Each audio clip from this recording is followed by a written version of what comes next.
ನಾಗಣಿ. ನಾವು ಅಂತ ಒಂದೇ ಸಮ ಕೂಗ್ತಿದ್ದೀರಾ. ಏನಾಗೋಯ್ತು ಇವಾಗ ನಿಮ್ಗೆ?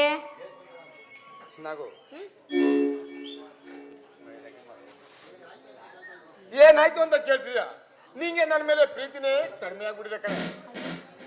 ಹೊಸ್ದಾಗಿ ಮದುವೆ ಆಗಿದ್ದೀನಿ. ಇಬ್ರು ಒಬ್ರಿಗೊಬ್ರು ನೋಡ್ಕೊಂಡು ಪರಸ್ಪರ ಸಮ್ಮಿಲನವಾಗಿ ಕಾಮನೆಂಬ ಕುದುರೆ ಏರಿ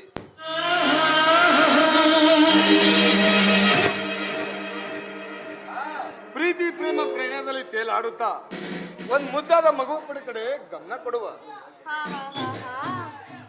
ಏನಿವತ್ತು ಸಾಯಿಯವ್ರ ಮನ್ಸಲ್ಲಿ ತುಂಬಾ ಆಸೆಗಳು ಮೂಡ್ತಾ ಇದೆ ಅಲ್ರಿ. ಮದ್ವೆ ಆಗಿ 6 ತಿಂಗಳಾಯ್ತು. ಒಳ್ಳೆ ನಿನ್ನೆ ಮೊನ್ನೆ ಮದ್ವೆ ಆಗಿರೋ ಮದುಮಕ್ಳು ತರ ಮಾತಾಡ್ತಿರ್ತೀರಲ್ಲ. ಬನ್ನಿ ಇಲ್ಲಿ ನೋಡಿ, ನಿಮ್ಮ ಆಸೆಗಳನ್ನೆಲ್ಲ ಏನಿದ್ರು ರಾತ್ರಿವರೆಗೂ ತಾವು ತಡ್ಕೋಬೇಕು. ಇವಾಗ ನಂಗೆ ಮಾಡೋದಕ್ಕೆ ತುಂಬಾ ಕೆಲಸ ಇದೆ, ಬರ್ತೀನಿ. ನಾನು ನೋಡ್ಕೊಳ್ಳೋದಕ್ಕಿಂತ ನಿಂಗೆ ಮುಖ್ಯವಾದ ಕೆಲಸ ಏನೇ ಇದೆ?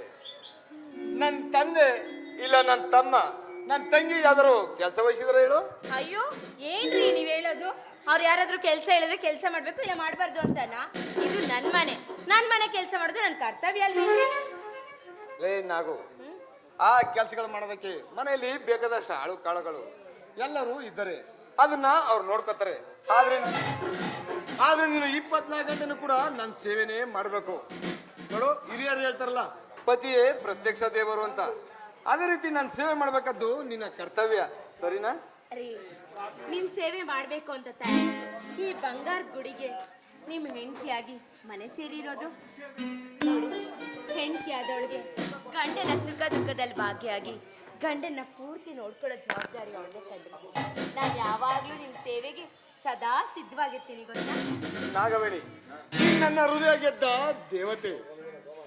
ನನ್ನ ಭಾವನೆಗಳನ್ನು ಅರ್ಥ ಮಾಡಿಕೊಂಡು ಭಾವನೆಗೆ ತಕ್ಕ ರೂಪವನ್ನು ತುಂಬಿ ಜೀವಕ್ಕೆ ಜೀವವಾಗಿ ನಿನ್ನಂತ ಗುಣವಂತನು ಪಡೆದ ನಾನೇ ಪುಣ್ಯವಂತ.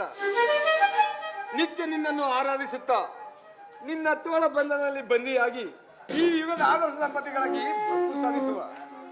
ಹೌದು ರೀ, ನಾವು ನಿಜವಾಗ್ಲು ಒಳ್ಳೆ ಆದರ್ಶ ದಂಪತಿಗಳಾಗಿ ಬದುಕಿ ಯಾವುದೇ ಅನುಮಾನ ಅಪನಿಂದೆಗಳಿಗೆ ಕಿವಿ ಕೊಡದೆ ಒಬ್ರನ್ನೊಬ್ರು ಚೆನ್ನಾಗಿ ಅರ್ಥ ಮಾಡ್ಕೊಂಡು ಬಾಳ್ವೆ ನಡೆಸೋಣ ಕಂಡ್ರೆ. ನಾಗವೇಣಿ, ನೀನು ಈ ಗುಡಿಯ ಕಾಮಧೇನು ಕಲ್ಪವೃಕ್ಷ ಇದ್ದಂತೆ. ನಿನ್ನ ಪ್ರೀತಿ ಪಡೆದ ನನ್ನ ಮನಸ್ಸು ಸಂತೋಷ ಪಡ್ತಿದೆ. ನಿನ್ನಂತ ನನ್ನ ಹೆಂಡತಿಗೆ ಸಿಕ್ಕಿರೋದು ನನ್ನ ಯಾವುದೋ ಜನ್ಮದ ಪುಣ್ಯ. ಹೋಗ್ರಿ, ಪುಣ್ಯ ನಿಮ್ದಲ್ಲ, ನಂದು.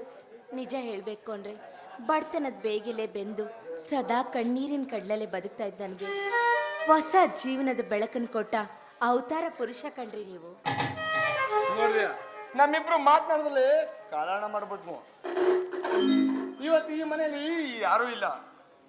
ಈ ಗುಡಿಯೇ ನಮ್ಮ ಪಾಲಿಗೆ ಪ್ರೇಮದ ಗುಡಿಯಾಗಿದೆ. ಆ ಗುಡಿಯಲ್ಲಿ ಇಬ್ರು ಕುಡಿದು ನೆಲೆದು ಆನಂದ ಪಡುವ.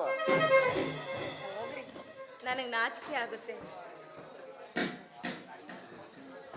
ಸುಮ್ಮನೆ